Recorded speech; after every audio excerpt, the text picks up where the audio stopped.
Most of what you have been told about gardening is making your life harder, not easier.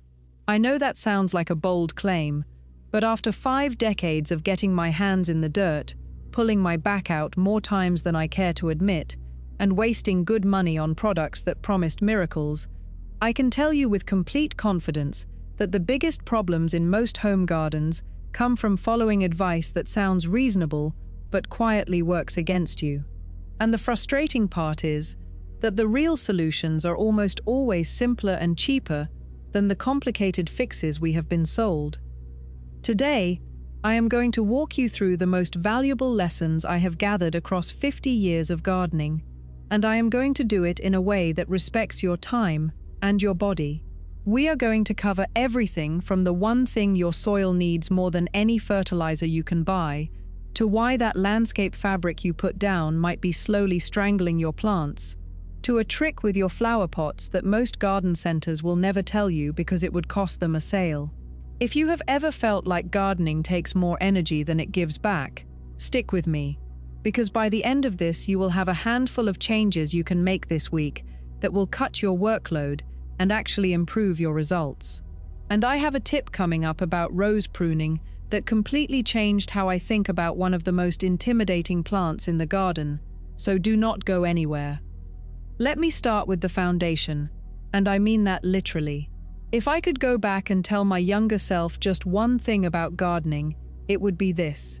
Stop worrying so much about what you are putting on top of the soil and start paying attention to what is living inside it. Healthy soil is not just dirt with nutrients mixed in. It is a living community, billions of tiny organisms working together to feed your plants, fight off disease, and hold moisture right where the roots need it. Think about a forest. Nobody is out there spraying for aphids or dumping bags of fertilizer around the base of every tree. The reason everything in a wild forest looks so lush and healthy is that the soil is teeming with beneficial bacteria, fungi, and microscopic creatures that keep the whole system in balance. That is exactly what we want to recreate in our own gardens. And the good news is, it is not complicated.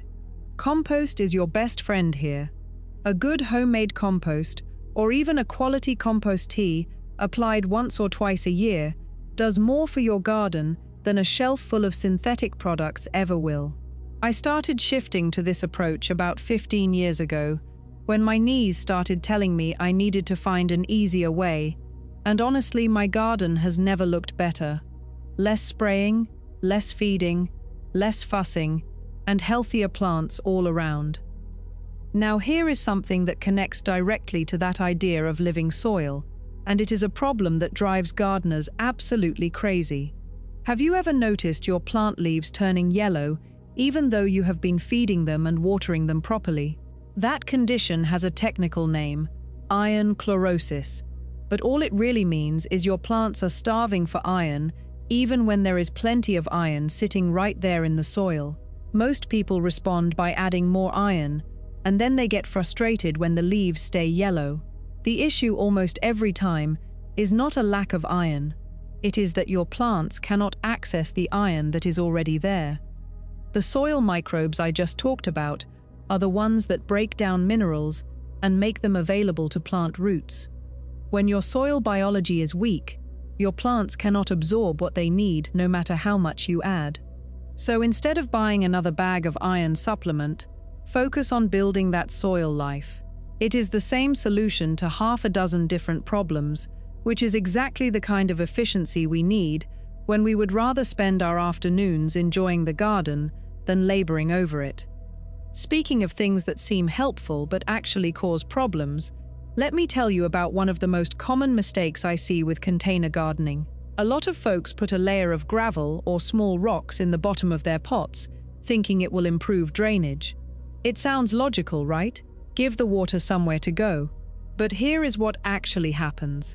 When you have a layer of fine potting soil sitting on top of a layer of coarse gravel, the water in that soil will not drain down into the gravel until the soil becomes completely saturated. It is a physics problem related to the difference in texture between the two materials. So instead of improving drainage, you have actually created a soggy zone right where your roots are sitting, which is exactly what causes root rot. Just use good quality potting mix all the way to the bottom of the pot. Make sure your pot has drainage holes, and you are set. No gravel needed. Your plants will thank you, and you will save yourself the trouble of hauling those rocks around, which is a gift to your back. And while we are talking about containers, here is another one that saves both money and effort. You do not need to replace your potting soil every single year. I know garden centers push this idea because of course they want to sell you more bags of soil every spring.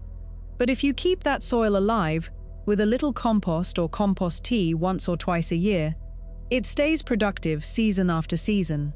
You might need to top it off occasionally because it settles over time, but a full replacement is unnecessary and expensive.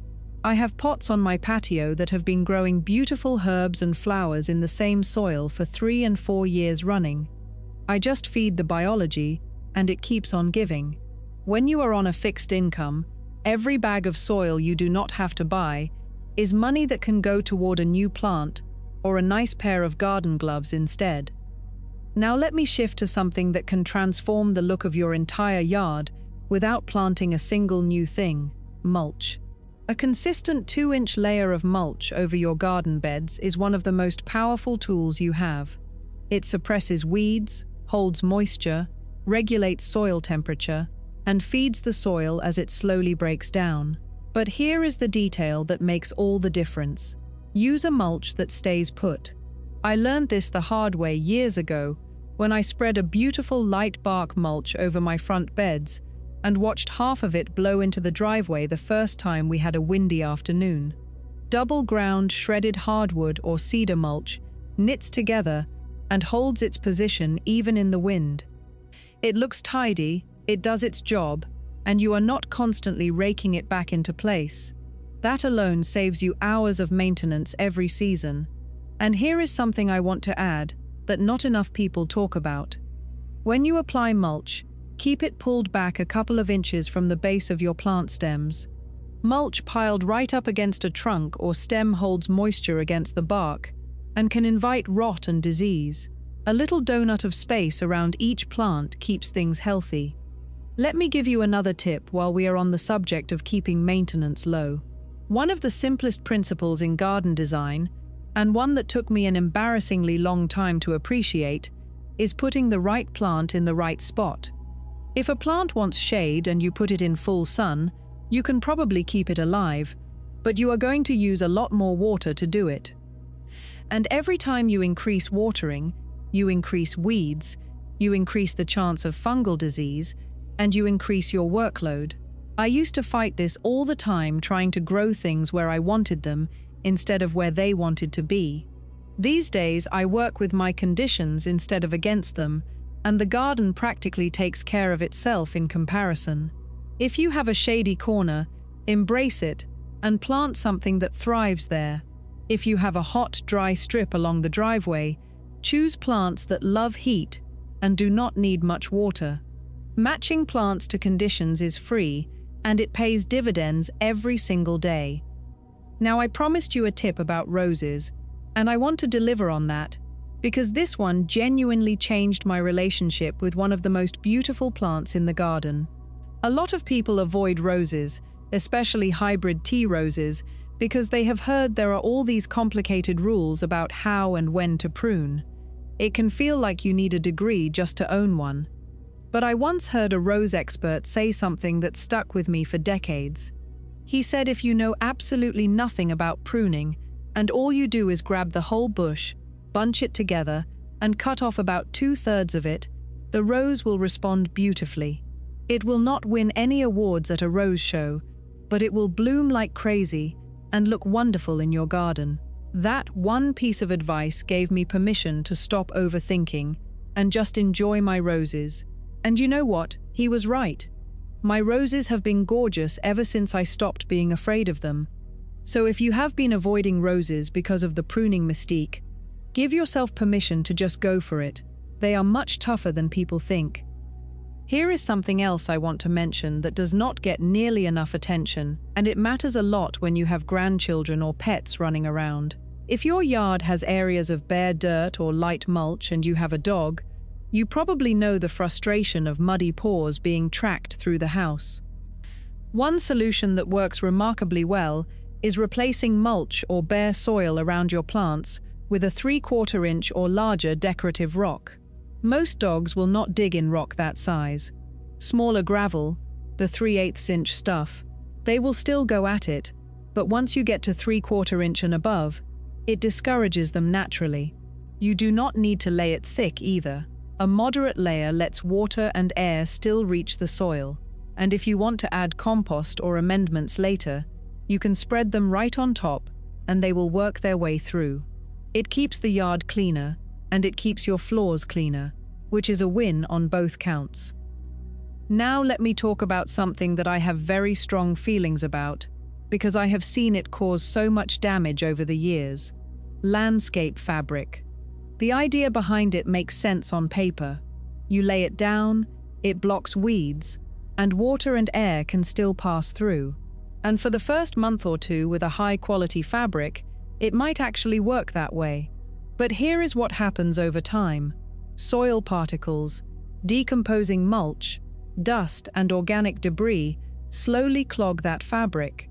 It becomes less and less permeable, which means your plants are getting less water and less air right where they need it most around their roots. And as your plants grow, their roots push into and through the fabric, creating a tangled mess that is nearly impossible to clean up later. I ripped out landscape fabric from a bed in my side yard about 8 years ago, and it was one of the most tedious, back-breaking afternoons of my life. Roots were woven through it, it was half decomposed, and the soil underneath was compacted and lifeless. I will never use it in a planted area again. For pathways or under gravel in non-planted areas it can be fine, but around living plants I would avoid it completely. A good layer of mulch does the same weed suppression job without any of the long-term damage.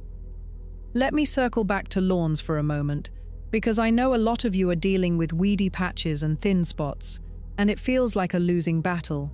The truth is that a healthy, dense lawn is the best weed defense there is. Weeds are opportunists. They move into bare spots and thin areas where there is no competition. So the strategy is not to wage war on individual weeds, but to grow grass so thick and vigorous that weeds simply cannot get a foothold.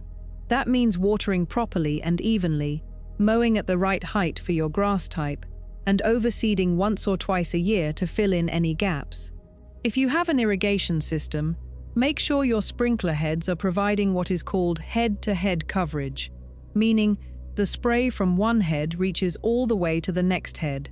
If they are not overlapping like that, you will get dry spots that become weed magnets. And here is a bonus tip that a lot of people overlook. Change the direction you mow each time. Grass that is always mowed in the same direction starts to lean and thin out in certain areas. Alternating your mowing pattern keeps the turf upright and dense. Small changes, big results. One more thing about lawns that I think is worth mentioning, especially if you have trees creating shade.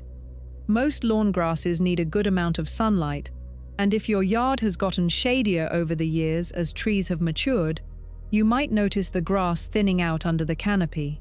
Before you give up on those spots, try a shade-tolerant fescue variety like creeping red fescue or chewings fescue.